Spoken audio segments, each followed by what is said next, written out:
And we take a breather after hitting 4 records within 8 trading days, 30 minutes until the start of cash equity trading. I'm Dani Berger. Matt Miller on assignment this morning. Bloomberg Open Interest starts right now.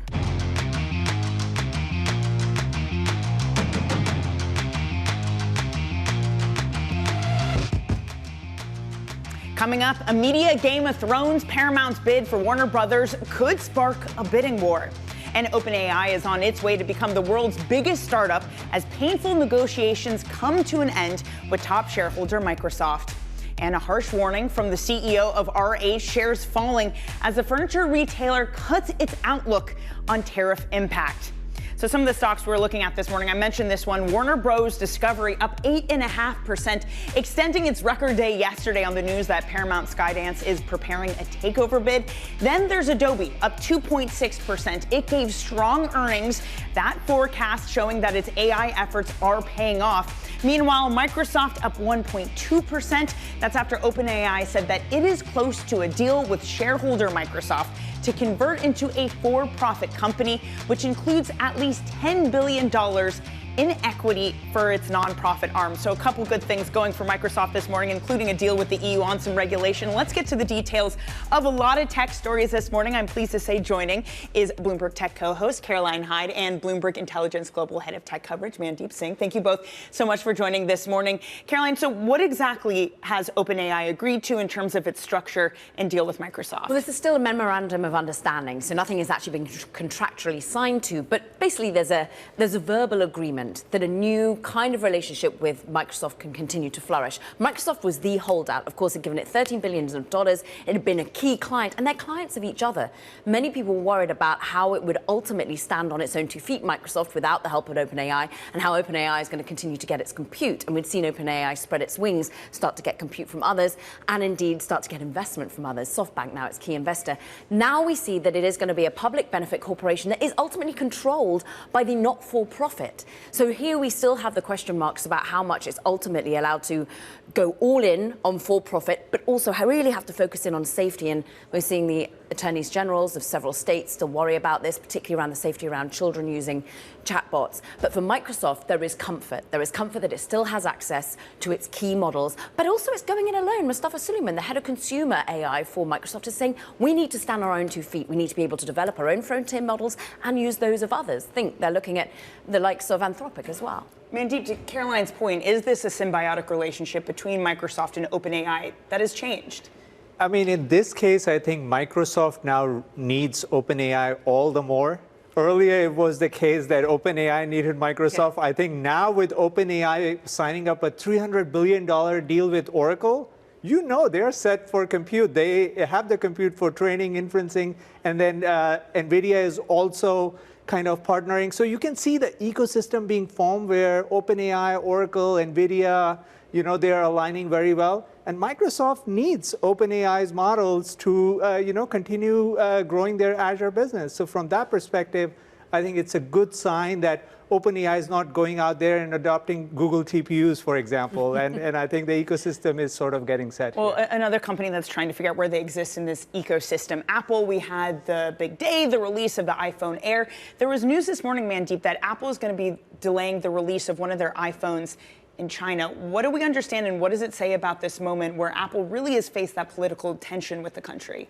Yeah, look, I mean, with the upgrade spec that we have seen with the new iPhones, everyone knows these phones will be running some form of an AI model down the line with the same changes, the eSIM changes. So I just feel any company that's doing business in China, NVIDIA has seen their share of struggles.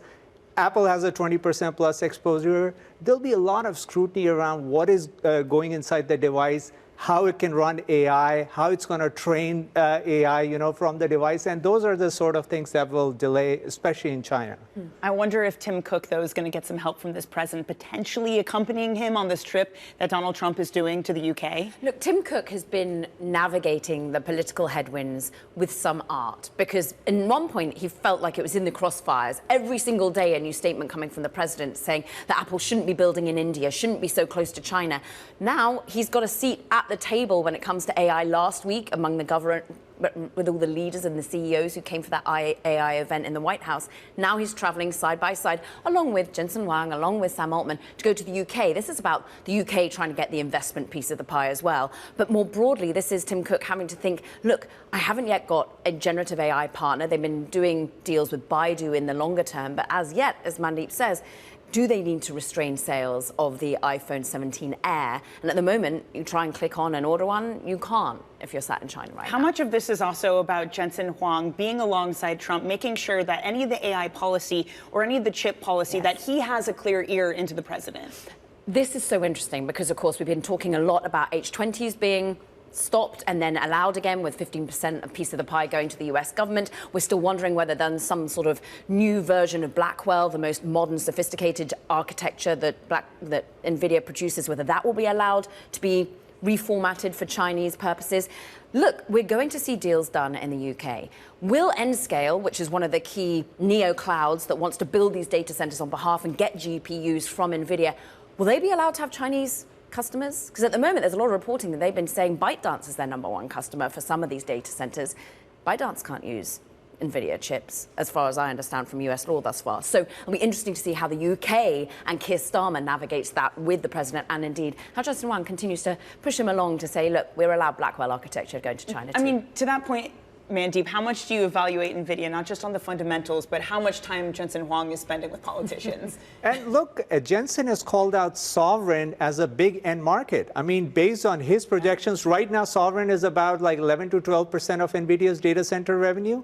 The expectation is going to surpass 20% next year. So clearly selling to governments like the UK, I mean, it's a big deal. And so it's great that he's going along with the administration on a lot of these trips. Mandip, Caroline, thank you both so much for joining on the latest tech news. That's, of course, Mandip Singh of Bloomberg Intelligence and Caroline Hyde, co-host of Bloomberg Tech, a show you need to tune into 11 a.m. Eastern Time.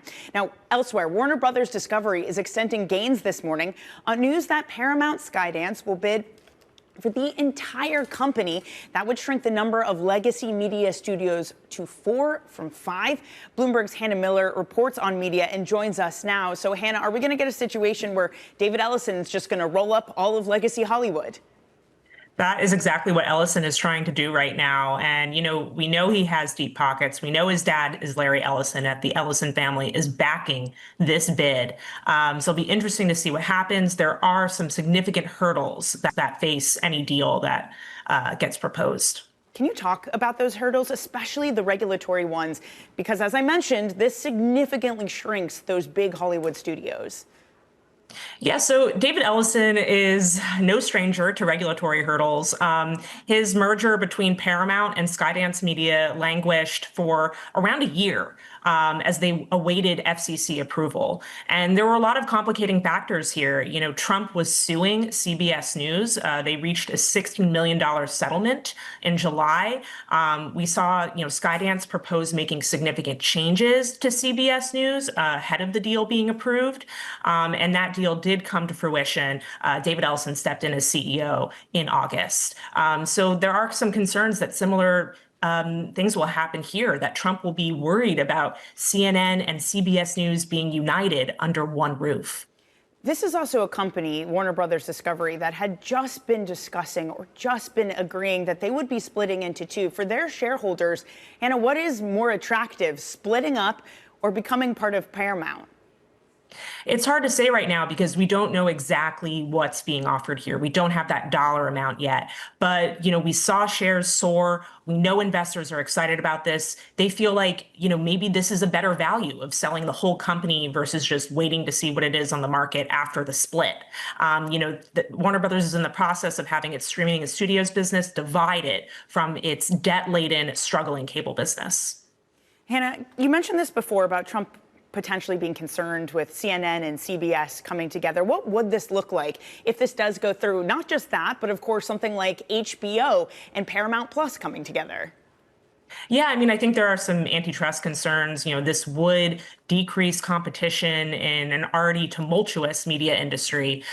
So, you know, I think there could be, you know, people concerned that this would be unfair to consumers, that, you know, there isn't enough competition in the media industry. Okay, Hannah, really interesting. Looking forward to catching up with you as the story develops. That's Bloomberg's Hannah Miller. Let's get a quick check on your futures market. 20 minutes to go until the start of equity trading. Unchanged for the S&P. If it does notch a gain, it will be the 25th record high of this year. I believe a little bit of easing of those gains because of higher yields. That's why you're seeing small caps struggling. A lot of calls that small caps are going to outperform higher yields potentially because of higher oil prices this morning, with reports that the U.S. is going to be looking at getting more strict with the G7 in imposing secondary sanctions among those who buy oil and Russian crude. So your futures this morning just barely higher. Coming up, one stock that is absolutely getting hammered in the pre-market trade, down 7%, RH, cutting its full-year outlook thanks to tariffs. The CEO with some, let's call it, colorful language on the earnings call that we are going to bleep out so we don't lose all of our jobs. We'll share that clip with you next. You're watching Bloomberg Open Interest.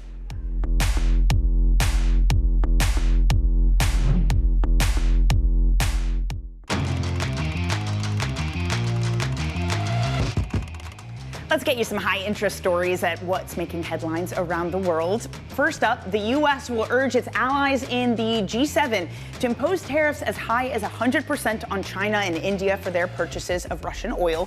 The proposal calls for restrictive trade measures on both imports and exports, all of that to curb the flow of Russian energy in an effort to end the war in Ukraine. Oil markets erased yesterday's drop on that news. And Treasury Secretary Scott Bessent will meet with the Chinese vice premier in Madrid next week to discuss trade, economic, and national security issues. It's another sign that talks between the two sides are heating up. The discussions will also cover TikTok's status and efforts to combat money laundering.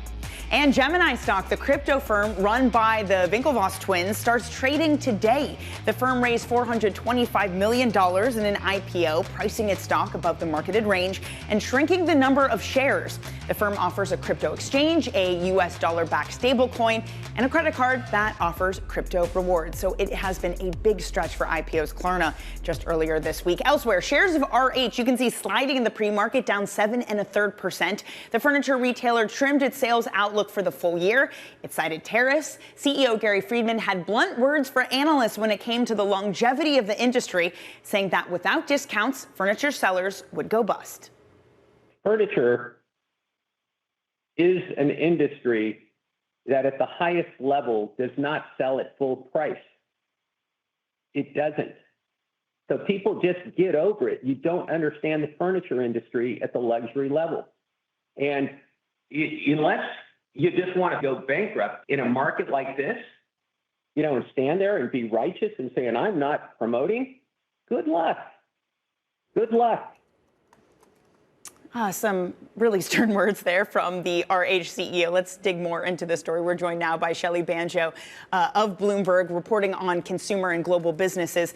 Shelley, this is a CEO that likes to use colorful language, let's say, so maybe not unusual to hear this from him. But to what degree does this highlight, the twin forces? It's a company getting hit both by tariffs and a slow housing market. Yeah, and it's not just China. They talk a lot about China, but this conference call, they started talking about India. They make a lot of their hand-knit rugs over in India as well. And so they're just getting hit at one by one by all of these tariffs. And, he went out in the conference call and said, a lot of these companies, a lot of these CEOs are really keeping quiet about it because they don't want to risk, making the Trump administration angry. And he apparently doesn't, fear that at this moment. I would love to know whether the Trump administration has called him. Maybe not. Maybe it's too small of a company. By the way, he did use an F-bomb in the clip that we just heard, but I love they take it out of the earnings call because I guess they don't want institutional shareholders going back and listening to that.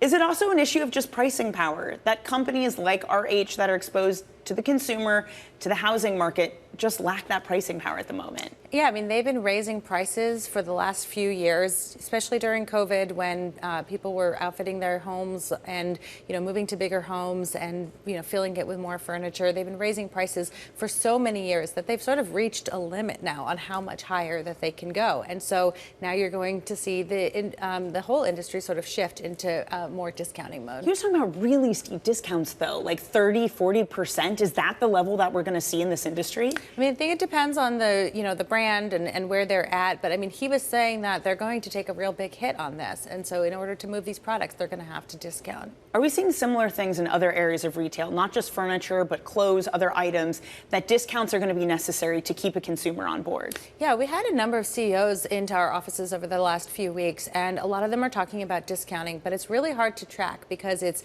category by category, product by product. As you're introducing new things into the marketplace, that's the time when you raise your prices, because the consumer doesn't have a frame of reference. They can't tell that you're actually raising that price there. It's interesting you say that, because it also seems like a time where new products are coming into market because consumer behavior and trends are changing so fast. And a lot of these retailers have tried to change course. You think of Macy's trying to put in a new strategy. So does that mean because you're getting a lot of strategy changes that prices can remain high because of the phenomenon you're talking about? Yeah, I think consumers are still willing to spend money and shell out, their hard-earned cash for something that they really want. And so the only time you're going to get that is newness. You got to give people a reason to come into the stores. And while you're doing that, you can introduce higher prices, higher margins. All right, Shelley, thank you so much for joining us on that. That's Bloomberg Shelley Banjo. And just a reminder, we are going to get consumer sentiment figures at the top of 10 a.m.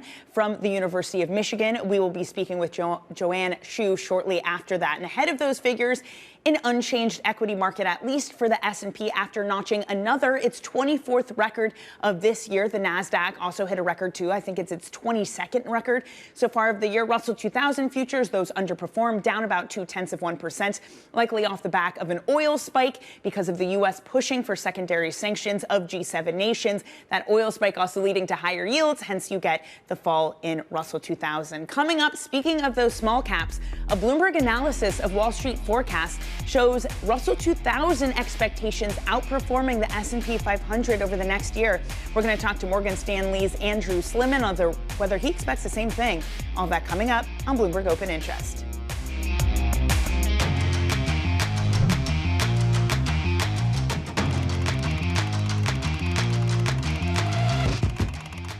The Russell 2000 small cap index has jumped almost 10% since the end of July, rallying for 6 weeks straight. And analysts see more room to run.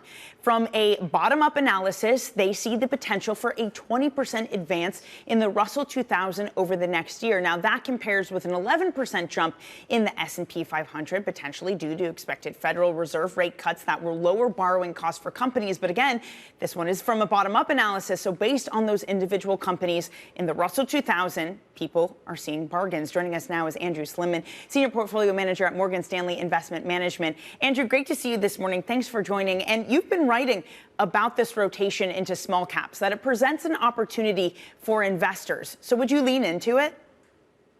Well, it really depends on, good morning, how much risk you really want to take. The Russell 2000 rotation, like the rotation into other areas, home builders would be one, is predicated on Fed cutting rates, and more than just once. And it's giving relief. That expectation is giving relief to areas that have been hurt by higher rates, small cap, home builders. I think the investment banks are another area. So if you think the Fed's going to cut, more than once, those will be the biggest opportunities in the market. But, warning, Russell 2000, something like 40% lose money. So if in fact the Fed is a little bit more cautious on cutting rates than expected, there is more risk to those areas as well. At the end of the day, my view is that, look, it's going to be a good fourth quarter. There's too many people have been expecting a pullback here. And what usually works in the fourth quarter are the stocks that have worked year to date. And I think large caps, and especially the big tech companies, you'll do just fine owning those. Although, your biggest returns could be in the more Fed rate sensitive stocks. Andrew, to that point, it's a really interesting dichotomy because, as you say, these things do well if we get a real cutting cycle going, not just a mid-cycle adjustment. But if it is a more forceful cutting cycle, doesn't that imply that something has gone wrong for the economy, and that in turn would be bad for risk assets? I think that's absolutely right. If you look at the history of when the Fed cuts, if they cut aggressively, I think the market is going to get worried that that they see something that the market doesn't see. If they are measured but continue to cut, you know, the history says when the Fed cuts and the market's at an all-time high, the next 12-month returns are very good. And I think that, you know, the market would take that in stride, and it would, you know, add another check to the bullish argument for equities. But again, your point is a good one. If they cut more aggressively, I think the market's first reaction is heading lower on a, what do they see? I don't think that's the case, but. Yeah, no, it definitely kind of also rhymes with this melt up sort of narrative that's been building. Edgar Denny has talked about it, that we're melting up. He says that there's a chance we melt up to 7,000 by the end of the year. Just about a minute here, Andrew. But he talks about this idea that melt ups work for a limited time. Before you get a meltdown, of course, timing a meltdown is more of an art than a science. But is that the environment that you're describing too, that we're just pushing higher, maybe a little bit past fundamentals, that at some point could crack? Sure. I mean, markets go up an escalator and they go down the elevator, and sometimes there's no elevator there. It's just the chute. But I think what's going on, his point is that, look, Wall Street has been too bearish. Their price targets currently are at 6,200. The market's at 6,550 or higher. So Wall Street's going to have to raise their price targets because they're too low. Earnings estimates are too low. First and second quarter beat. And yet numbers for Wall Street have come down. So I think in the fourth quarter, you're going to get a bullish rollout of next year's price targets by Wall Street, and then they're going to conveniently raise their numbers for this year in terms of earnings and price targets. And then look, the AA bear bull sentiment, it's too bearish too. So I think you have a confluence of things that will push the market higher. Andrew, so much more to discuss with you. Stay with us. Morgan Stanley's Andrew Slimmon with just 4 minutes until your opening bell.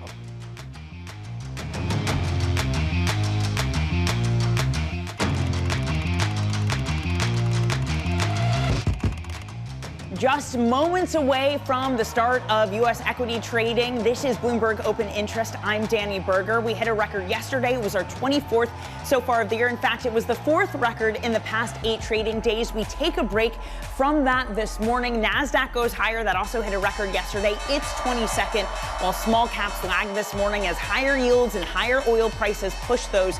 But a lot of bullish calls. All right, we've got our opening bell. And hey, IPOs are back. We have IPOs everywhere.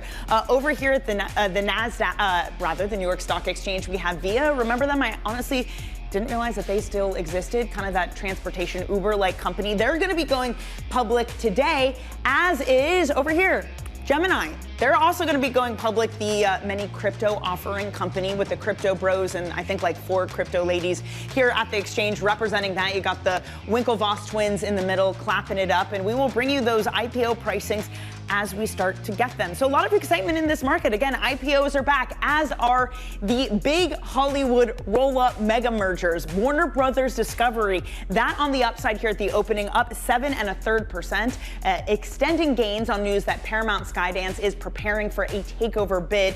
Then you also had Adobe earnings yesterday. Everybody wants to Photoshop themselves with AI, with, I don't know, like rainbows and unicorns behind them, or make them look better. Adobe shares up 2.3%, strong earnings forecast that showed its AI efforts are paying off. And then finally, Microsoft, not as high as it was in the future trade, but still up about 0.5%. OpenAI saying that it's closer to a deal with shareholder Microsoft to convert into a for-profit company, which includes at least $100 billion in equity for its nonprofit arm.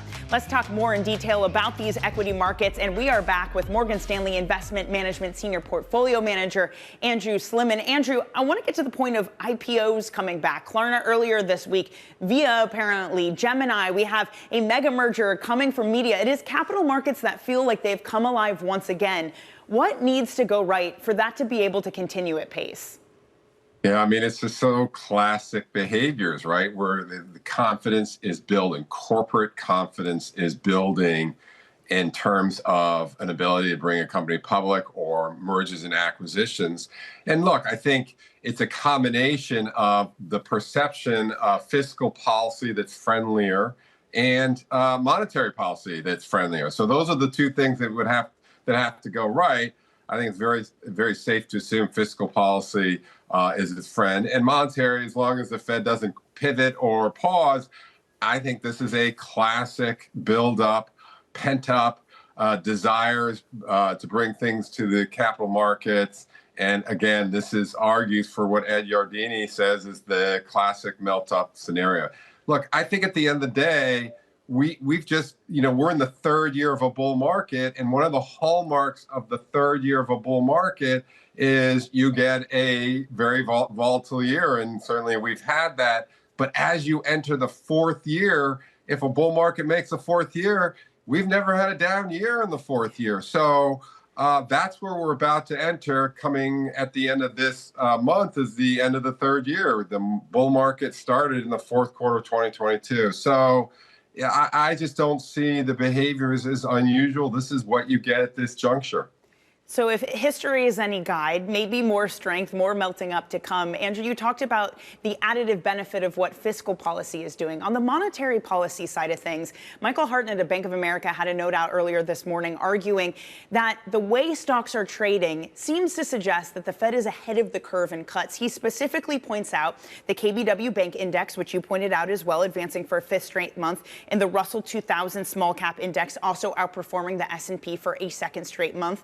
To what degree is this a market? And again, getting back to our earlier conversation, saying that the Fed isn't behind. The Fed is ahead of the curve and is going to be able to deliver cuts that help this economy. Well, I think that's certainly the case, but he's right. The market is very overbought on a very short-term basis, and a lot of these stocks have done very well. The truth is, high beta, the more risk you've taken, the better you've done. Short interest, so the companies that most heavily shorted, they've done the best on the upside. So it is a short-term frothy situation. But one of the things that gives me comfort is that corporate earnings have delivered. So this is not stock market pure speculation. Companies are delivering on estimates. And I do go back to what I said initially, which is Wall Street's been too bearish on earnings estimates, and they're being forced to raise their numbers to catch up. So I do think fundamentals have validated the move, although there has been this speculative area that has, quickly moved on, Fed policy. And if it is not as dovish as expected, you could get a pullback here next week. It's one of the favorite parlor games over here, Andrew. What ad hoc reason has ex-Wall Street analysts given for missing out on the rally and having to raise their price target? Andrew, we're going to have to leave it there. I won't have you comment on that, I promise. Morgan Stanley Investment Management Senior Portfolio Manager Andrew Slimmon, thanks for joining this morning. Let's get back to one of our top equity stories this morning on that possible Paramount acquisition of Warner Brothers. Bloomberg Intelligence media analyst writes, quote, given that Warner Brothers Discovery is probably the only premium media asset that will be available for the foreseeable future, Paramount's bid could spark a bidding war. Geetha Raghunathan from that team joins us now. Geetha, what could that look like? Yeah, I mean, Dani, this is, a one of its kind asset. They have some of the top tier a portfolio, some of the most iconic brands in film and in TV. You think of Harry Potter, you think of Lord of the Rings, Game of Thrones. There's definitely a lot of scarcity and a trophy value that is associated with this asset. There are multiple players here, we think, who could be potentially interested. You can think of an Apple or an Amazon or a Netflix, but I think we really think that, Comcast here has to kind of do something. This has, long been debated in the industry. Comcast is actually spinning off its own cable networks, and the rumor mill always said that those networks would potentially be combined with Warner Brothers Discovery's networks. So we think that there definitely is a lot of interest. A lot of players could potentially be interested. Of course, we think Comcast definitely would like to make a move. Well, to your point, Geetha, it's a period where we just heard about media companies breaking up, be it Comcast or Warner Bros. Discovery itself. That was the path forward for them. What makes more sense, to split out these crown jewels and have them highly valued, or enter another period of media roll-ups? Yeah, that's a really interesting question, Dani. I mean, the whole reason we had the split ups in the first place is because you have the TV networks business, which has been severely challenged by cord cutting. And we've seen some of, the EBITDAs just slide by 30-40% over the past 3 to 4 years. And on the other hand, you have the studio and the streaming businesses, which are now kind of finally gaining their ground in streaming, especially, they're finally kind of turning around and becoming profitable. So it was really important for these companies to kind of separate out the low growth from the high growth assets. The Paramount bid is, of course, very interesting because I don't think anybody necessarily expected a bid for all of Warner Brothers Discovery's, assets. We were kind of expecting more M&A activity next year once the split actually happened. So it's going to be interesting to see how everything plays out. Okay, Geetha, it will be really interesting. I have no doubt we're going to have you back on to discuss that. That is Bloomberg Intelligence Media Analyst Geetha Raghunathan. Some breaking headlines to bring you. When it comes to digital media, Amazon and Google are being probed by the FTC over their search advertising practices. Shares are notching slightly lower, about 1/4% off of that. But the FTC, according to our reporting, people familiar telling us that the FTC is looking at whether the two companies misled advertisers that place ads on their website. It's being probed by their consumer protection unit on whether they properly disclose the terms and pricing for ads. Again, people familiar telling Bloomberg that it's a new bout of scrutiny on the big tech. Remember, this is an administration that we came into the year saying, would they be more relaxed when it comes to regulation over the big giant companies like the tech players? Do they hold them up as American icons, especially broad? This potentially marks a new turn and still concentration from this Trump administration and scrutiny on regulatory practices. Again, this over Google, Alphabet, and Amazon's advertising practices for ads on their websites. We will bring you any details as we get them. Coming up, the CEO of Miami International Holdings, known as MIAX. Anyway, MIAX, I think is what it's called. It's an exchange, and it's going to be expanding from the Sunshine State. We'll get the pronos right. This is Bloomberg Open Interest.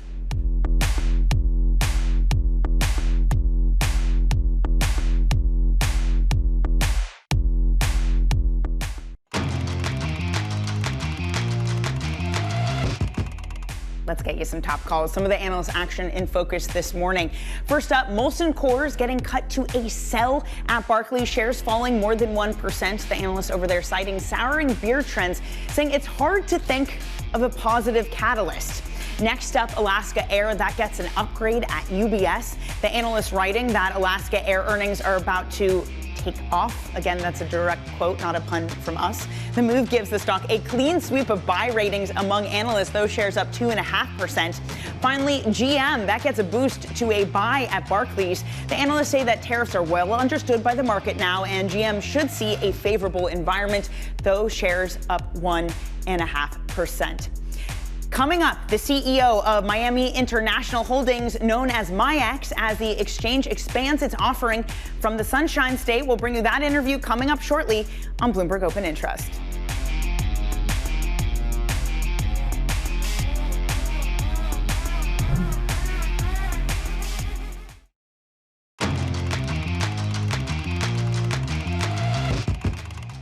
Miami International Holdings, known as MIAX, is launching its Sapphire Options exchange trading floor from Miami after the firm went public last month. Bloomberg's Kriti Gupta is standing by with its chairman and CEO, Thomas Gallagher. Hey, Kriti. Hi, Dani. This is a really exciting moment for Miami, for the Miami Stock Exchange, for the Global South. I've got the best assignment here because you've deployed me to the Miami Stock Exchange at a really critical moment when trading floors might just be going away. Well, not here in the Global South. I've got the perfect guest to talk about it. The CEO, Thomas Gallagher, joins me right here. Thank you so much for your time today. Good morning, Kriti. Good morning. Such an exciting day for you. We got to talk about Miami. We got to talk about your business. But first, I have to ask you about the trading floor. You are starting to see across Wall Street, across New York, even at the New York Stock Exchange, fewer and fewer people doing in-person trading. Why are you leaning into that? Well, we feel that it's a part of the market we should be in.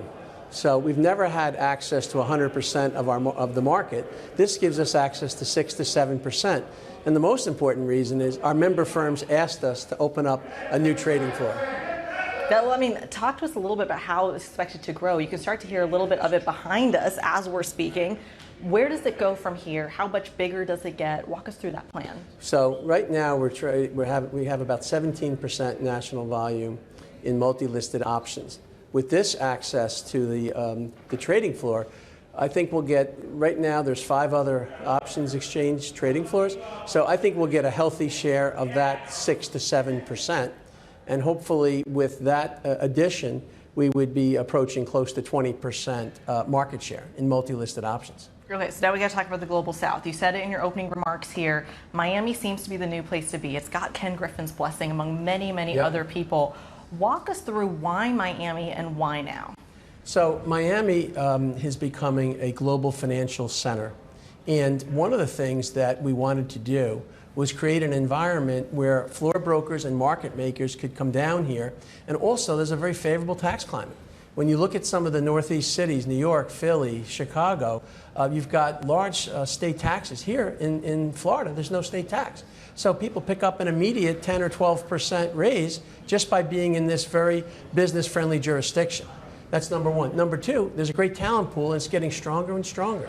What started out during the pandemic as a temporary relocation has become a full-fledged financial services migration, and we're really excited about being able to hire folks in the Miami area. Yeah, well, this exchange is really cool because you're doing options primarily at the moment with plans to expand, obviously. Right. Talk to us about how retail fits into that crowd. Miami is known for its appeal to the retail crowd, perhaps overtaking the traditional New York institutional crowd at some point in the future. What does that look like? Yeah, this is one of the most exciting secular tailwinds that we have in our business right now. It's the explosive growth in retail trading. It really kind of started during the pandemic. People were home, they had access to easy online accounts. So the proliferation of trading technologies and the retail customer, and particularly in the Southeast and in the Miami-Dade area, we really think that our technology and our focus on the retail customer, not only in our options business, but also in the futures. We're also just launched a brand new platform called MIAX Onyx, and that's a futures platform. We're really hoping to attract a lot of the retail brokerage firms to trade new retail futures. You know, it's a fascinating one. I've got to ask you a question about the international appeal of Miami Exchange as well. One of the key pieces, so much of the Latin American wealth specifically that's come to this area and really giving a run to its money for a lot of international investors that are looking for a place to get involved when it comes to the States. Is this that place when you're talking about the international community? Yes, yes. As you know, we are very close to South America. And many folks from South America and Latin America, they perceive Miami as their northernmost Latin American city, not northernmost American city. There's a tremendous growth of the middle class in Latin and South America, and I think we can appeal to that group as well, being so close to South America. Talk to us a little bit about, as well, we're talking about the retail, we talked about the international community. Is crypto on your radar? We know you have other parts of the businesses that are exposed. How does that factor in to your floor here? The crypto is not the focus of this floor here. What this floor is all about is trading multi-listed options products. That's not to say that sometime down the road that we may open up a trading floor down here in other asset classes. But with all the acquisitions we've done and with all the infrastructure we built, we really are going to focus on bringing new products to our existing venues, and crypto will be a secondary focus. Primarily, the focus is about some of the new proprietary products. All right, Thomas Gallagher, exciting day for you. Thank you so much for your time here on the stock exchange. Dani, this is such an exciting moment for Miami, an exciting moment for Wall Street's South. I'm sitting here with CEO Thomas Gallagher. He mentioned they're launching futures contracts. We should just disclose to our international audience that Bloomberg is a part of that partnership. We also will have this studio camera here to monitor everything happening right here on this trading floor. Kriti, thank you so much for bringing us that interview, and Thomas Gallagher of Miami International Holdings for joining her as well. Elsewhere in this market, gold is up nearly 40% this year, and now it's set for a fourth weekly gain as expectations of a Fed cut take hold. Gold ETFs have seen a surge in inflows amid all of that. Here to talk about those flows is Bloomberg Intelligence ETF analyst James Safar. James, great to see you this morning. When it comes to gold inflows into ETFs, how much of this is a real reconsideration about this market of what the risk-free rate is, about where you find safety and where the havens are. How much are gold ETFs taking the crown? Yeah, I mean, they are on fire this year. I mean, even if you just look year to date, they've taken in 29-ish billion. You go out 1 year and they've only taken in 32. So it's almost all, completely all this year. Some of it definitely has to do with rate cuts priced in. Obviously, people are worried about inflation. This is seen as a long-term inflation hedge against currency debasement.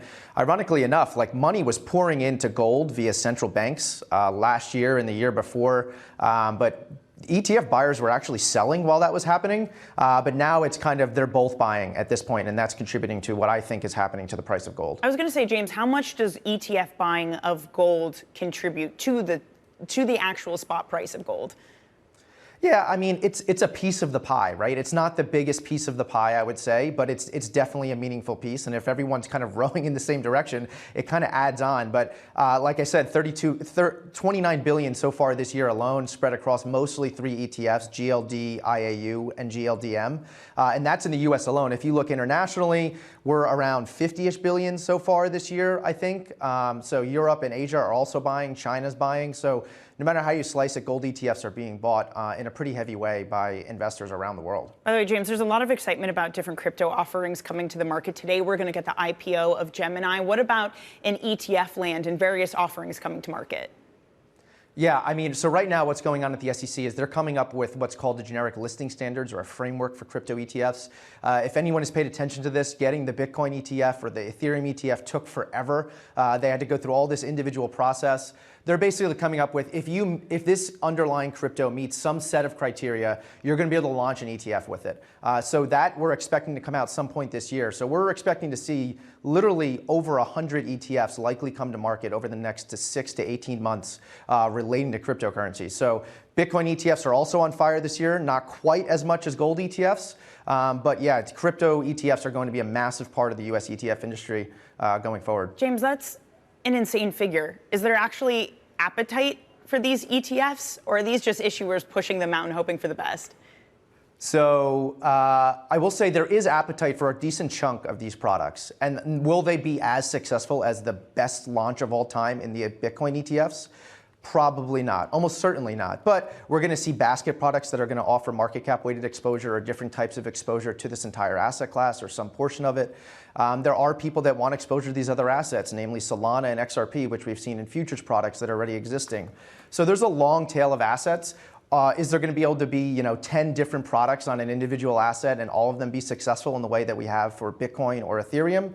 Probably not. But issuers are going to throw, they're going to throw spaghetti at the wall and they're going to see what sticks. And all it takes is a couple of those pieces of spaghetti to stick to the wall to be successful for them to keep launching new products. So that's kind of what the ETF industry is nowadays. They're just shooting things at the wall and seeing what sticks and leaning into those things that are successful. The good old spaghetti cannon. Well, at least we'll get some crypto ones this time. James, thank you so much for that. That's James Safer, Bloomberg Intelligence ETF analyst. And of course, don't forget to tune into ETF IQ on Mondays, 12 p.m. New York time, where you can hear more about the huge boost to gold ETFs and all things crypto. By the way, speaking of crypto, a real feeling like the animal spirits are back in this market. Sure, stocks are not doing a whole lot this morning, but look at what else is happening in the market this morning. We're going to get more IPOs. Via Van is coming back and IPOing. Gemini from the Winklevoss twins is going to be IPOing. Meanwhile, we're talking about mega media roll-ups again. You have Warner Brothers Discovery getting a bid from Paramount Skydance.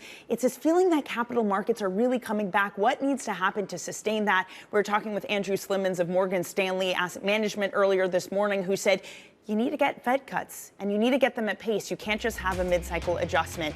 Speaking of which, on deck, how's sentiment doing? 10 a.m. New York time, UMich survey figures come out. We're going to speak with Joanne of the University of Michigan. Plus, we'll talk about bubble risk and the Fed with JPMorgan's Meera Pandit, and cowboy boots with Tecovas branches as Tecovas branches out from direct to consumer. Get your cowboy hats ready.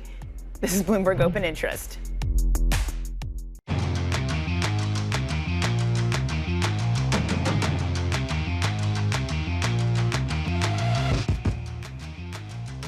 We're 30 minutes into your U.S. trading day. Welcome to Bloomberg Open Interest. I'm Dani Berger. Matt Miller is on assignment this morning. Stocks struggling for direction after hitting their 24th record high yesterday, 22 for the Nasdaq.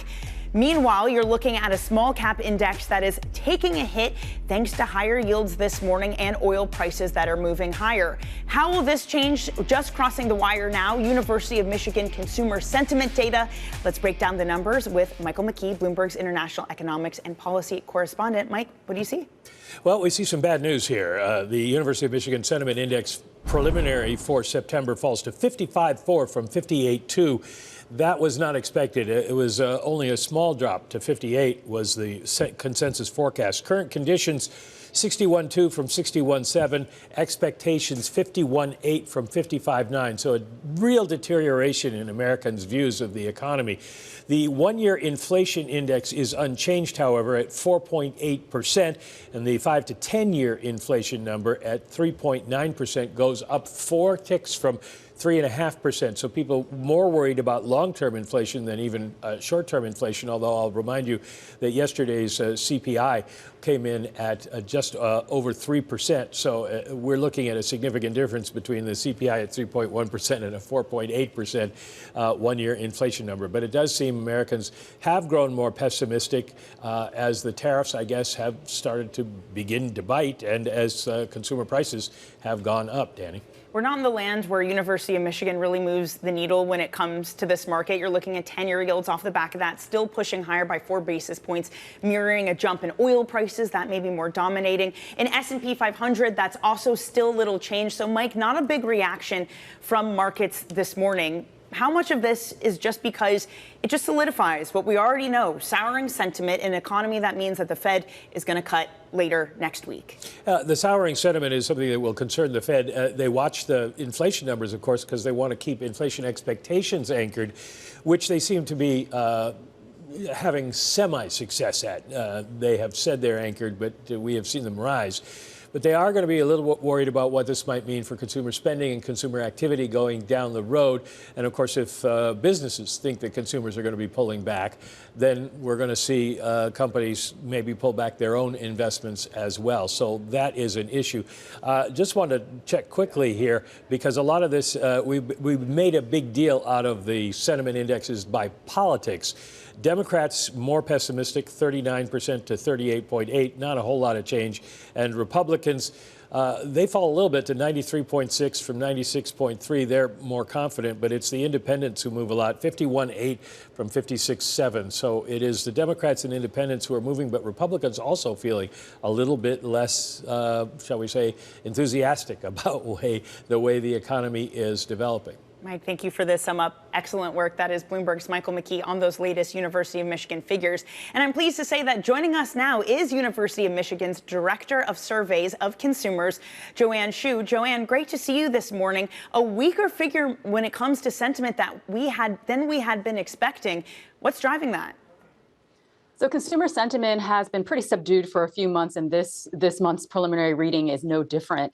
Essentially, consumers have been bracing for impact of tariffs that's starting to come in, and they're seeing threats to multiple dimensions of the economy. Not only are they expecting inflation to get worse over the next few years, but they're also increasingly expecting unemployment rates to rise as well.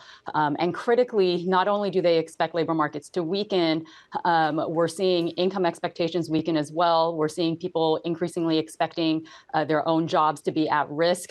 Consumers are seeing a lot of downside risk to the economy right now. Joanne, to that point of inflation expectations, the 1 year was unchanged. It was the 5 to 10-year inflation expectations that seemed to move higher. And Joanne, I apologize to say that we are actually going to have to end things there. That is the University of Director Consumer Sentiment. In the meantime, let's head to a FBI presser that's being held at this moment on the Charles Kirk shooting. Let's listen in. Questions. Thank you.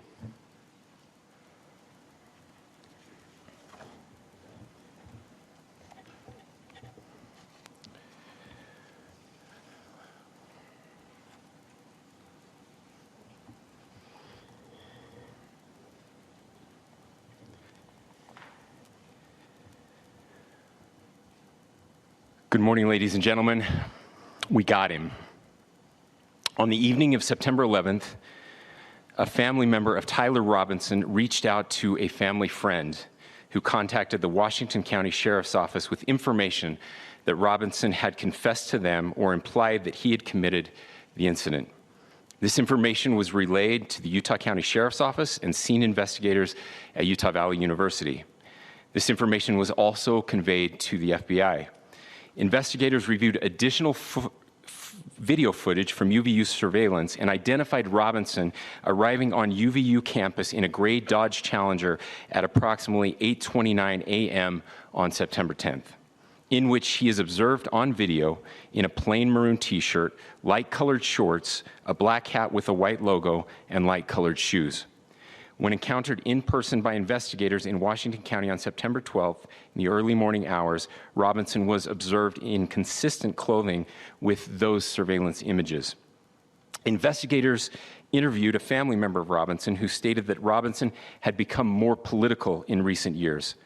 The family member referenced a recent incident in which Robinson came to dinner prior to September 10th, and in the conversation with another family member, Robinson mentioned Charlie Kirk was coming to UVU. They talked about why they didn't like him and the viewpoints that he had. The family member also stated Kirk was full of hate and spreading hate. The family member also confirmed Robinson had a gray Dodge Challenger. Investigators identified an individual as the roommate of Robinson. Investigators interviewed that roommate, who stated that his roommate, referring to Robinson, made a joke on Discord. Investigators asked if he would show them the messages on Discord. He opened it and showed several messages to investigators and allowed investigators to take photos of the screen as each message was shown by Robinson's roommate. These photos consisted of various messages, including content of messages between the phone contact named Tyler with an emoji icon and Robinson's roommate's device. The content of these messages included messages affiliated with the contact Tyler, stating a need to retrieve a rifle from a drop point, leaving the rifle in a bush, messages related to visually watching the area where a rifle was left, and a message referring to having left the rifle wrapped in a towel.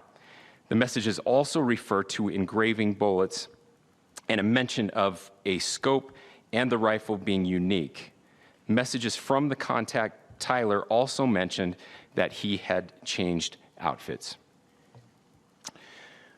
I know there has been speculation as well as to the writing on those casings, those bullet casings, and I believe we have that as well.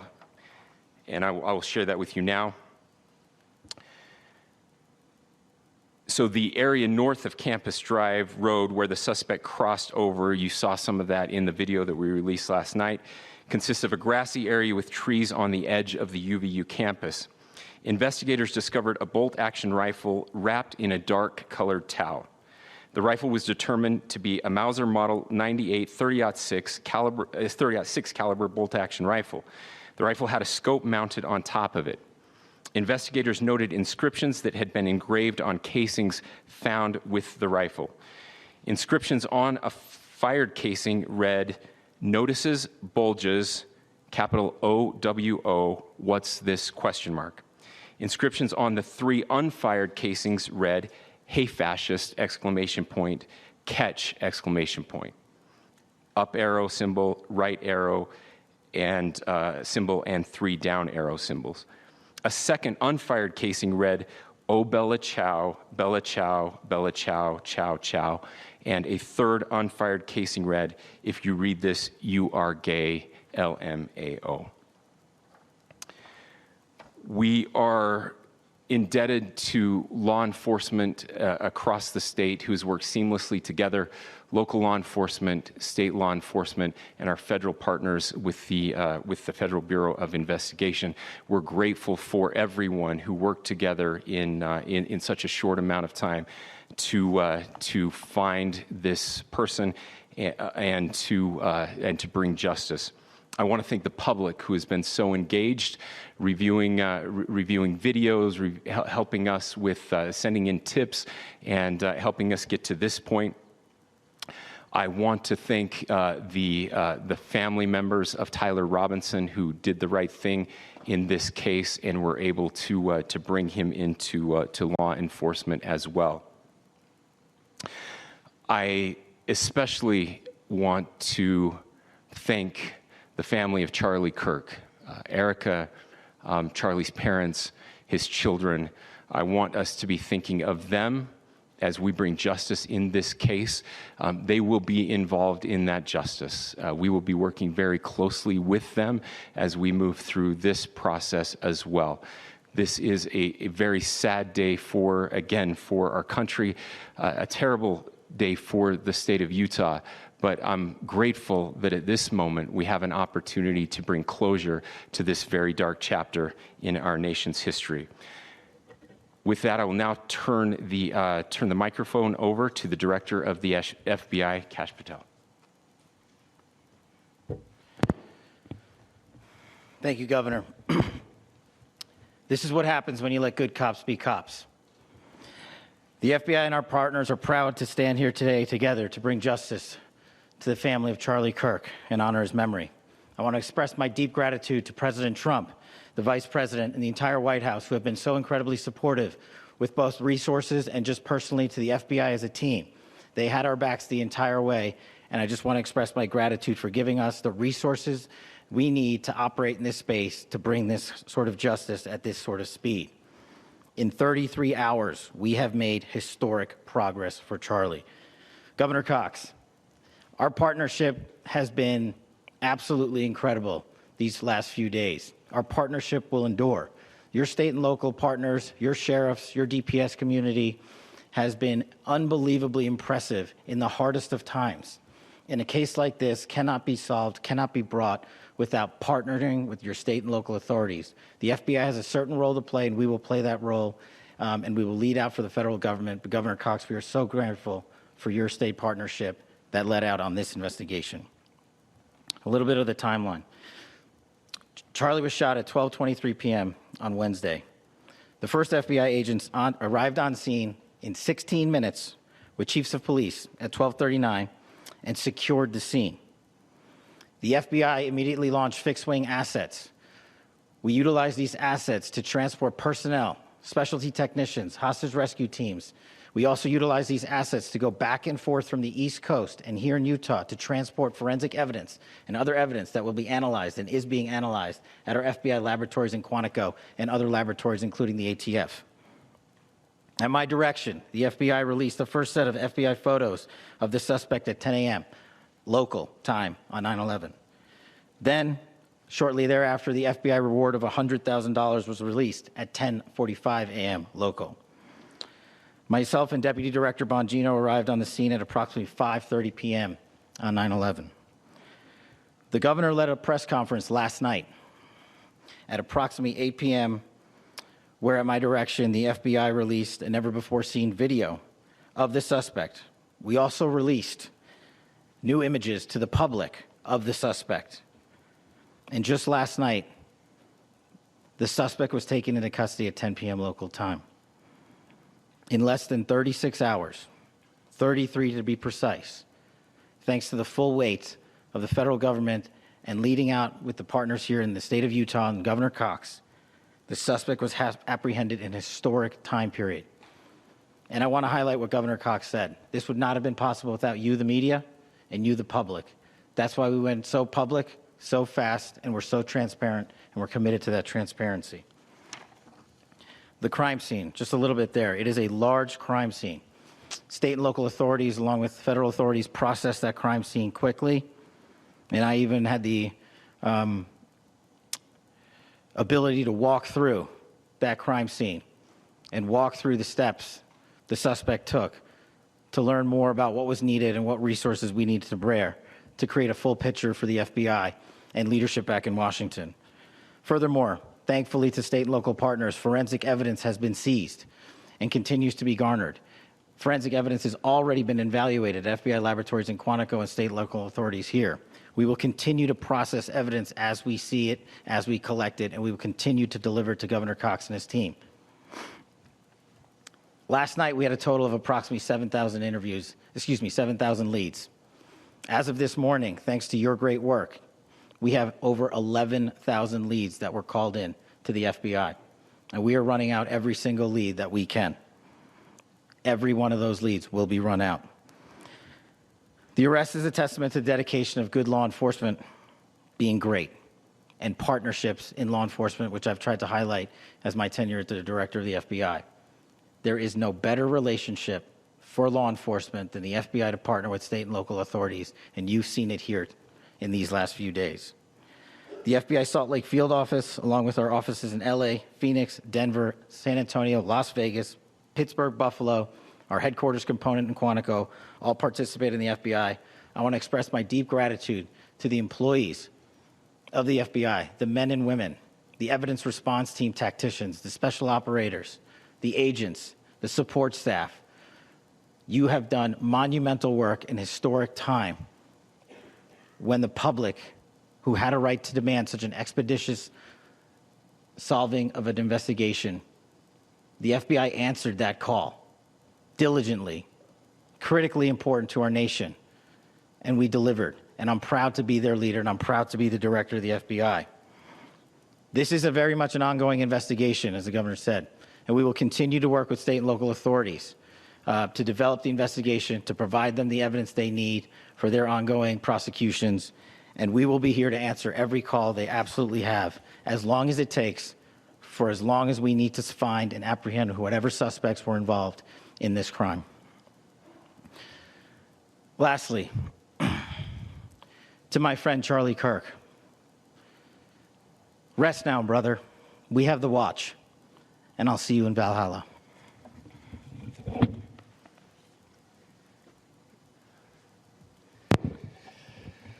Thank you, and good morning.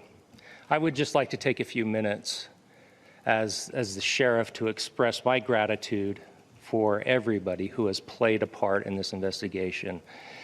As you know, it's been a vast, a complicated, and a very, very fast-paced investigation. You're looking at people standing up here who are running on, if they got an hour's sleep in the last couple of days, they're probably lucky. It has been very taxing.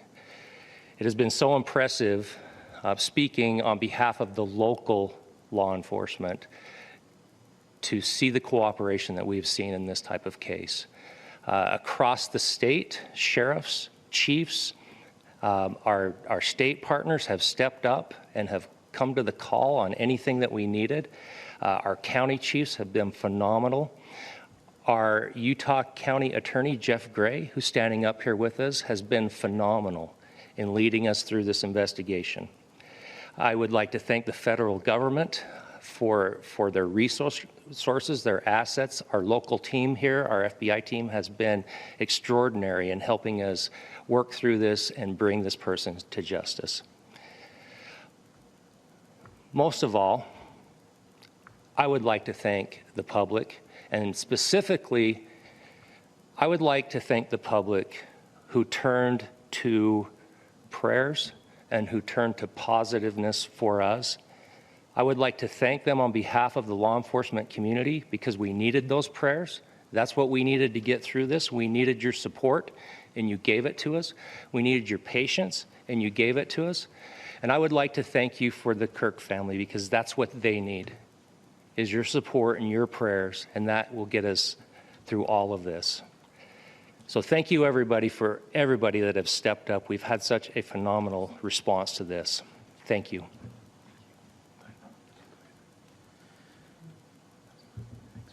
I also want to give a special thanks to the Attorney General and the Department of Justice. Their unwavering support and their commitment to justice is shown true here. And without AG Bondi and Deputy Attorney General Todd Blanche and the resources they brought to bear, we would not have been able to complete our mission. And I just want to say special thanks. It's an honor to be a part of the Department of Justice. Thank you. thank you again to our incredible law enforcement team. And you've been watching Utah Governor Spencer Cox and FBI Director Kash Patel, along with the sheriff there in Utah, updating the public on the suspect apprehended in the shooting death of Charlie Kirk. Again, them saying that a family member of the alleged Tyler Robinson had reached out and contacted the sheriff's office with information that he had either confessed or strongly implied that he conducted the Wednesday shooting. Again, that ongoing, that press conference there, you can watch it live, go on your Bloomberg terminal, and you're watching Bloomberg TV. In our country today, I've heard people say, well, why are we so invested in?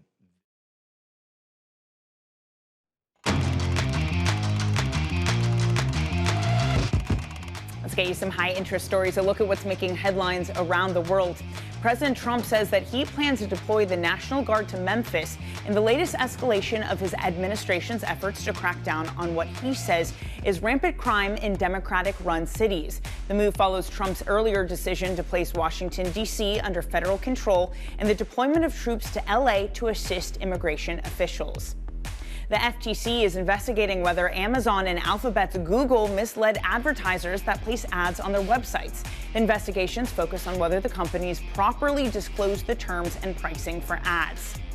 Apple delaying the launch of its new iPhone Air in mainland China, citing regulatory approval issues. The iPhone Air uses eSIM technology, which China hasn't widely adopted, and its launch in China is more complex than in other markets.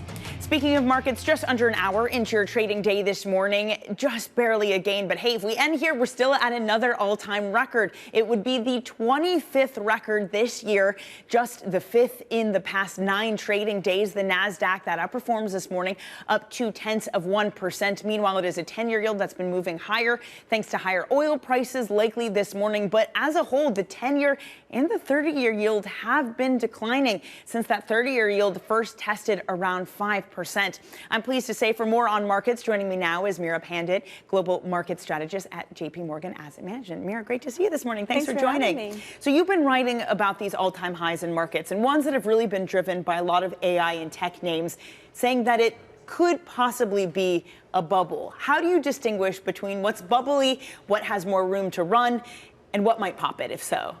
Well, we have to acknowledge the fact that valuations are near all-time highs, just like the market. And in fact, flirting with some of those record highs we reached around the time of coming out of the pandemic. But we also have to marry that with the fact that we have had strings of double-digit profit growth, not just the last few quarters, but last year. So that sets a high hurdle for this year. And even into next year, there are expectations for double-digit profit growth.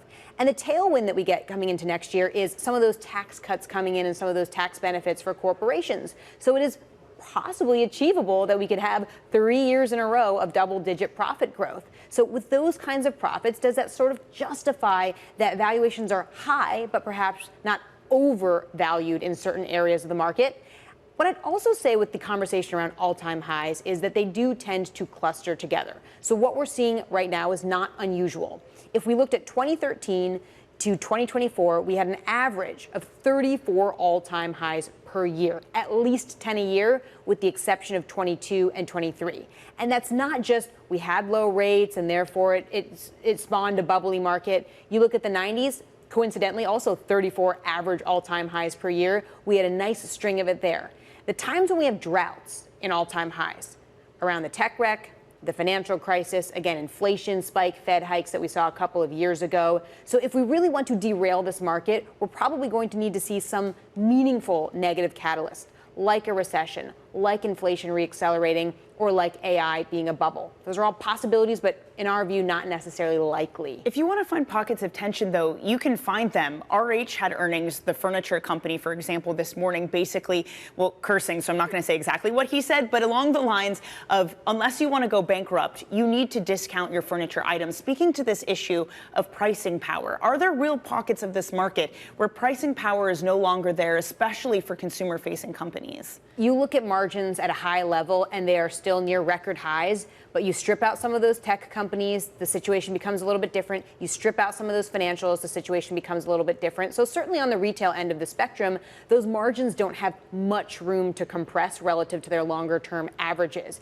And what we heard throughout earnings season from retailers is we are gearing towards the value conscious investor. We are trying to gear towards simple luxuries for consumers as opposed to some of these big ticket items. So when you are a big ticket item, you do have to think about some of those discounts and promotions in order to continue to entice customers. Now, this is not a straight line going forward, because going into next year when we have consumers receiving blockbuster tax refunds, that could change some of the dynamics. Think of it more of a sugar high rather than a bite of protein, because that might fade out by the back half of next year. But nonetheless, we are in for a bit of a stop and go when it comes to markets, growth, potentially inflation, and of course what the Fed ends up doing with all of this. I love this discussion about a sugar high, because we've seen it in the past. All you need to do is look back at what happened with COVID checks to see what occurred. What does that mean, how different the first half of next year is going to look versus the back half of 2026? The rest of this year is probably going to be one of slowing growth, but potentially a bit more of a lift to inflation from things like tariffs. Then you head into early part of next year, you could potentially see growth speed up, but inflation might stay elevated, and then you may see both of them sort of start to fade out in the second half of the year. The big question for us, though, is what happens with the labor market? Because does some of this stimulus really actually help keep the labor market intact? Or does it continue to weaken? Are we in a very odd position, and is the Fed in a very odd position next year where growth is elevated, inflation is elevated, but the labor market is still looking weaker in the first half of next year? That will be a really hard decision to make for them when they think about cuts and the pace of cuts. It's been a push and pull, though, whether some fears of elevated inflation, even the deficit, have mattered for equity markets and for the bond market. It wasn't that long ago, literally last week, was it, that the 30-year yield was around 5%. And now we're looking at something like a 4-month low on the 30-year yield. And stocks have rallied alongside that. Is debt suddenly no longer a problem? What exactly is going on? We've seen a lot of moves in the bond market in different parts of the curve, and we've continued to see some curve steepening. We don't think that curve steepening is going to fade away. So perhaps we have some ebbs and flows in what yields are doing at the longer end of the curve, but I still do think debt and deficits, the lack of Fed buying, price-sensitive buyers, Fed credibility and Fed independence are all going to be things that potentially place a floor on longer end yields. All right, Meera, thank you so much for joining. Really wonderful to see you this morning. That is JPMorgan Asset Management Global Market Strategist Meera Pandit. All right, 1 hour into your trading day, here's how things are shaping up. You're looking at an equity market that is just kind of inching into a new record. As Meera was just saying, we tend to see these records clustering. It doesn't necessarily mean we're in a bubble. The fundamentals are there. She points to the growth in companies, and you're looking at a Nasdaq outperforming up 0.2%. Some of the single stocks that are on the move this hour two, Warner Brothers Discovery extending gains on news that Paramount Skydance is preparing a takeover bid. Microsoft, that also gaining after OpenAI said its deal with the company to convert into a for-profit company, which would include at least $100 billion in equity for its nonprofit arm. And then finally, furniture retailer RH cutting its sales outlook for the year, citing mounting impacts from tariffs that resulted in delays to a seasonal catalog. The CEO, Gary Friedman, in a very colorful way, saying that the industry needs to offer discounts to stay afloat amid a weak housing market. Now, elsewhere in the consumer, let's stay on retail because Tecovas may be getting too big for its boots, and that's exactly their plan. The Austin-based cowboy boot maker is expanding into Manhattan as it bets that cultural tailwinds will be enough to help it power through sluggish consumer sentiment. Tecovas CEO David Lafitte joins us now. David, thank you so much for joining. Great to see you. Yeah, thank you for having me. We can't see your feet, but I'm sure you're wearing I can confirm, actually, you're wearing an excellent pair of cowboy boots. Exactly. I gotta say, okay, so you're opening this flagship in Soho. Some of your other locations, Boston, California, Philadelphia, they're not exactly cities that you'd say, I'm going to stop by there and get some cowboy boots. What does it say about this moment that you're expanding beyond the classic Southern, Western type markets? Yeah, I think it says a lot about Western and becoming much more Americana, and we're having a lot of great success in non-traditional Western markets. We're really excited about the Soho store that we're opening today, grand opening today. I would say we're kind of in a cultural zeitgeist, and I think we're at the bullseye of it. You mean Beyonce? Well, many things. Well, David, just on that. Look at Wall Street Journal article 2 days ago. Zach Bryan sells out 80,000 people at Notre Dame Stadium. We just went to Morgan Wallen 2 nights at Levi's selling out. So there's a huge momentum here for sure. Okay, the skeptic, not necessarily the skeptic is me, but a skeptic could say it's a moment which means it's a fad. How do you ensure that this isn't just a fad, that it's not people just the music of the moment, seeing Cowboy Carter and Beyonce in her glorious cowboy boots, wanting to get some out now, but won't be sustainable? Well, I think we can help shape that. When I was at Deckers, we used to be asked for 40 years, is UGG a fad? And so if it's a 40-year fad, I'm probably okay with that. But I do think the success we're seeing in some of these new markets, I think it's here to stay. I think it's just becoming more mainstream. We can show people how to style it without looking like a costume. We are seeing people that want to buy the products for events, whether it's a country music concert or an event, but then we see them coming back and repeating as well. I mean, to be clear, your product is a luxury one. It is a luxury leather good. It's not necessarily a cheap good. And for people to buy that, they need to be feeling good about the world to spend that money. So are people feeling good? They are. We're seeing an incredible year. We had a great year last year. I think it's a combination of we need to give value to the consumer. I think our products are the craftsmanship, the quality. We like to focus on out-of-the-box comfort and timeless style. And then we want to couple that with this radical hospitality concept. In our stores, we have a bar in every store. We do a lot of branding, customization. Last year, I think 25% of the transactions in our store had some sort of personalization. And so we're very engaged with the consumer. We see this incredible emotional connection with the consumer. If people are going to go spend their money, we want to make sure if they're walking into our store, we deliver a great product and a great experience. Is it just, though, in general, a harder environment to crack the consumer right now? If you do have a weakening labor market, just general uncertainty holding things back, you are able to expand, to your point, but is it a more challenging environment to expand into? Well, I think we were careful. We don't want to, last year, we probably could have grown faster than we did. We wanted to be a little bit careful with our inventory buys, knowing that given where the capital markets are and the capital R word, constantly in the background. So we don't want to get over our skis, buy too much inventory and find that things turn down quickly. So we're careful about it, but we're a lot of our leading indicators, very strong right now. To that point, as you were saying, a lot of your goods handcrafted in Mexico. Yeah. How have tariffs impacted you, and how difficult is pricing to figure out right now because of that?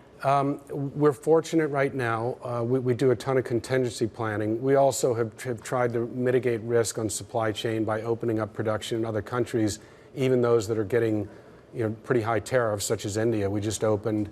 And over time, we still think you need to mitigate risk and not have all your production in one location.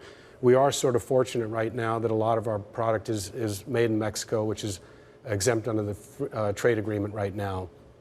But we don't let our guard down. We don't assume, anything.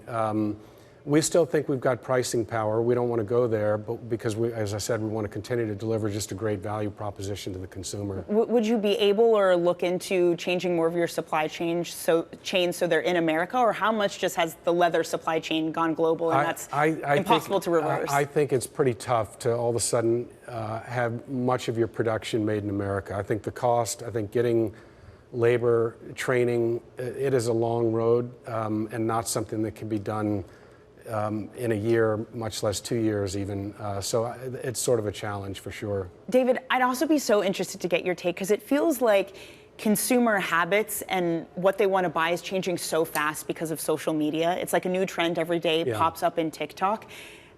Because you have this really classic look, this classic brand, how do you keep up with consumer habits that are changing so quickly? Do you try to keep up with that, or do you push back against it? We try and push back against it. Even opening in New York here, we don't want to try and be something we're not. We want to be a very authentic Western brand. We're not going to go chase trends. A lot of our product that we sell, as I said, are timeless style, so it's core product. It's not going to go out of style next year, the year after. It may ebb and flow a little bit, but the cowboy boot's been around for 150 years. So I think we just want to be our true selves and deliver on those two pillars I've mentioned, the great product and the radical hospitality. I saw in a quote somewhere you said you're not going to be serving bagels in your I don't think so, yeah. Whiskey instead, I'm assuming? Absolutely. Whiskey, what else is on the menu, David? Tequila, beer, wine, etc. Wow, okay, we got to stop by. And non-alcoholic as well. Sounds like a great time. David, thank you so much for stopping by. Good luck and congratulations on the Soho store launch. That is the Tecovas CEO, David Lafitte.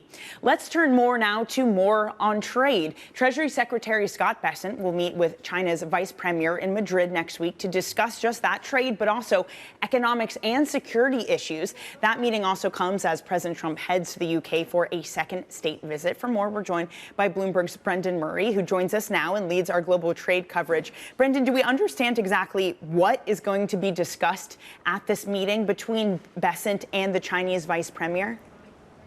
Well, the only thing we know for sure that both sides have confirmed is that a deal over TikTok is going to be discussed. Remember, this is an issue that has been a sticking point for President Trump and President Xi to try to work out a deal for TikTok. Both sides have said that's on the agenda. So what we have here is we have basically two tracks for trade talks. We have the technical ones that we've seen a series of negotiations, first in Geneva, then in London, and then in Stockholm. This sounds like it's on a different track. Scott Bessent is going. The U.S. Trade Representative is not. So the sort of technical stuff, seems to be reserved for that other track. So we're still in the middle of a 90-day ceasefire in the higher tariffs that the U.S. and China have threatened to put on each other. So that seems to be stabilized. But it sounds like Scott Bessent is going to try to figure out some of these other issues that some experts would say would be the path to a summit between President Xi and President Trump down the road. Couple of months perhaps, but something that might happen this year or early next year. Brendan, we also learned earlier this morning, and something that sent oil prices higher, was that the U.S. would be proposing broad G7 sanctions on Russian energies, kind of secondary sanctions, both on China and India to try to help stop the war in Ukraine. It's something that the U.S. had resisted, really pushing down on the G7 or putting those types of sanctions on China. How could this change things? Yeah, I mean, this is really, where trade and geopolitics intersect. The U.S. is trying to use the EU as cover to put these secondary sanctions on to say, look, if you do it, we'll go along. But there's very little likelihood that there's going to be some broad consensus on this issue, given the economic stakes for India, for the EU, and for the U.S. and to ratchet up tariffs on China is just at the moment is just not in anybody's interest, given the leverage that China has shown it can apply on both economies with its control over critical minerals, rare earths, and those kinds of things. So no one is in a real mood to actually carry out some of these threats, but it's all sort of pushing the Trump administration pushing some of its allies in Europe to try to bring an end to the war in Ukraine. This is one of those methods, and we'll have to see what the G7 finance ministers walk away with in their discussion today. Yeah, and we'll also have the president going to the UK alongside some American tech CEOs, so that could bring us some news as well. Brendan, thank you so much for joining us. That is Brendan Murray, who, by the way, is in London, so we'll catch up with him and our reporters there on the ground on what happens with that trip. Coming up, Bloomberg's Wall Street Week heads to Brazil to see if China has a challenger in the battle over rare earth minerals. That's coming up next on Bloomberg Open Interest.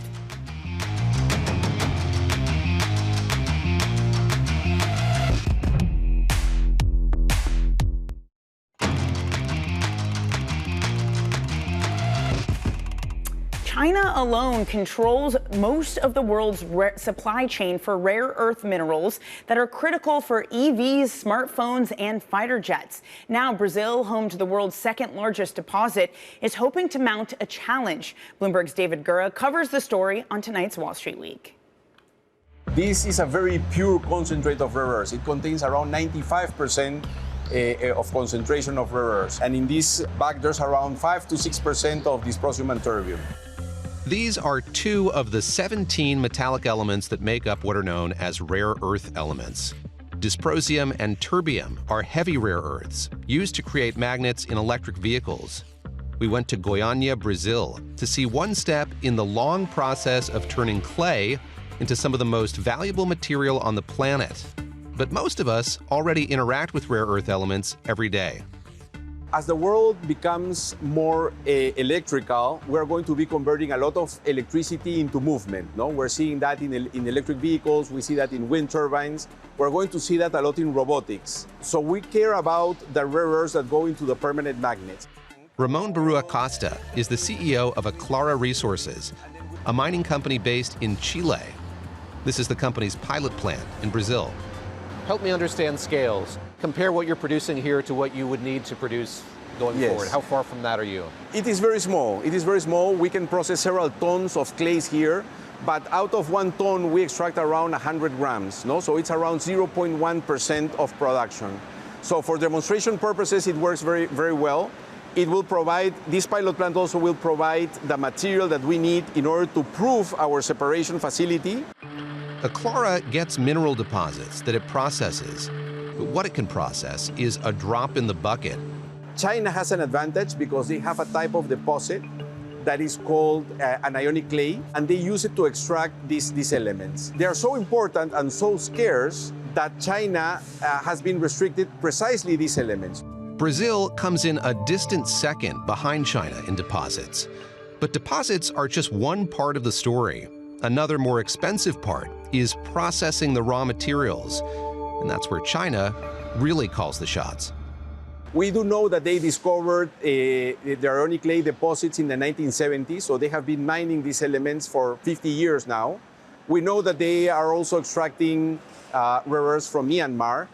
And we know that in the case of heavy rare earths, the quota of production in China has been very stable for the last 15 years. In rare earths in general, they control around 60% of the market. In the case of heavy rare earths, it's probably very close to 100% of the market.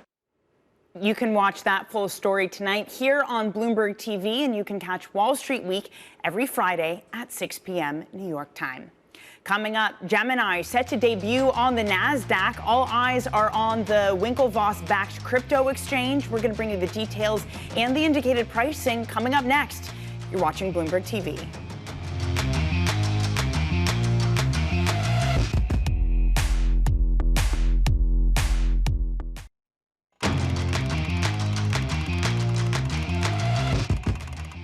Gemini stock indicated to open at $34 per share with an IPO price of $28. That is the crypto firm run by the Winklevoss twins, which has raised $425 million in its IPO debuting today. Let's get more insight from Bloomberg stocks reporter Anthony Hughes. Anthony, so does this look like success for the Winklevoss twins?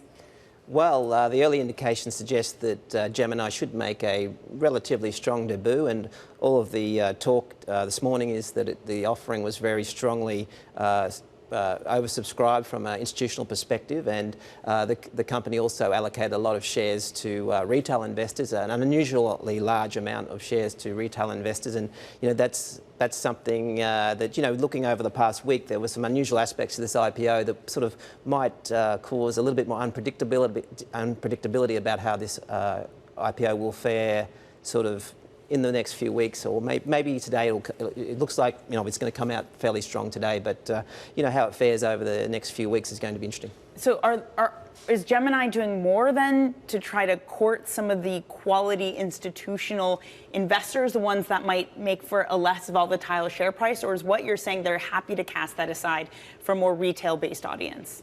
Well, I think because the retail audience is also in the main, it includes many crypto enthusiasts. There's a lot of incentive for crypto companies who are going public to court that audience because, perhaps retail investors have been considered to be not necessarily investors that are going to just stay for the long term, but, with the client base of firms such as Robinhood and SoFi and the like, their investor base now includes many people who are also very enthusiastic about crypto. So this is a different. All I'm saying is there's a different dynamic for a crypto IPO than a traditional IPO, than a normal IPO and an IPO from a company in a different sector, because there is more of an incentive to court that retail audience, which might be people who will hold on for the long term. Ideally, you want to attract investors who are long term, who are going to support you for the long term. There has been a healthy dose of crypto-related IPOs this year, but Anthony, you and the team have been writing about, even today alone, there's more breadth. There's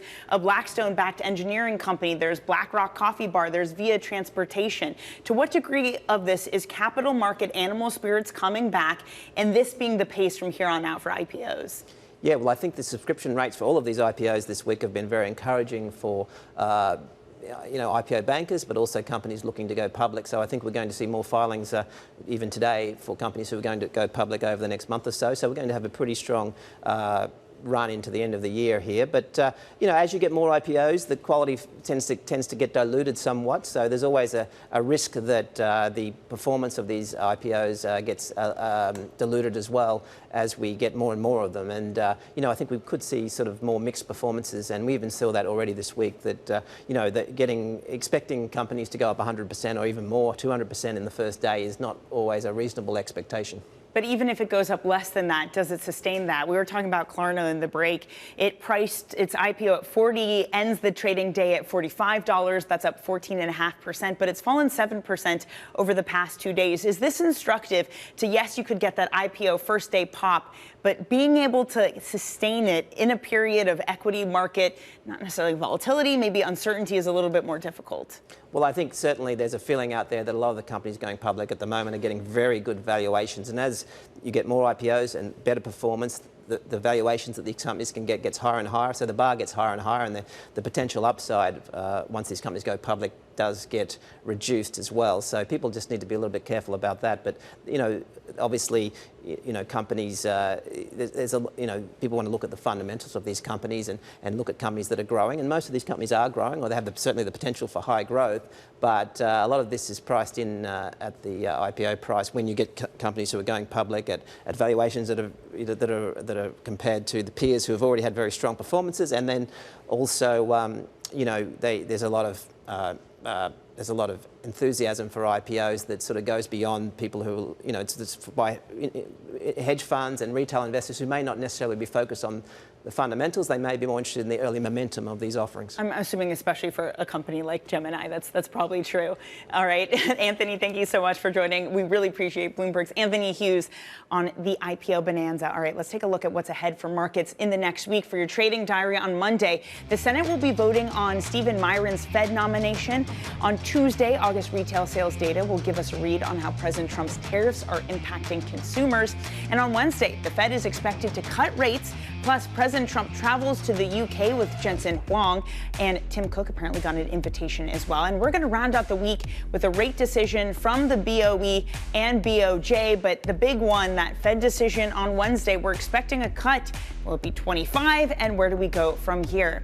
All right, a quick check on markets this morning because you are looking at another record high. It would be the 25th record high of this year if we're able to close there, just the 5th in the past 9 trading days. The Nasdaq 100, that's up 0.4%. We are looking at yields moving higher. 2 things going on: higher oil prices this morning with the U.S. pushing for more secondary sanctions, and a University of Michigan consumer sentiment survey that, yes, was worse, but higher long-term inflation expectations. Your 10-year yield at 4.0605.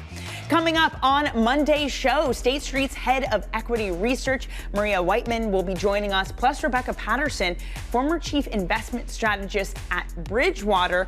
And we'll also speak with Kevin Conroy, the CEO of Exact Sciences. Matt Miller will be joining me. He's on assignment today, but he will be back alongside the desk. Have a great weekend. In the meantime, this was Bloomberg Open Interest.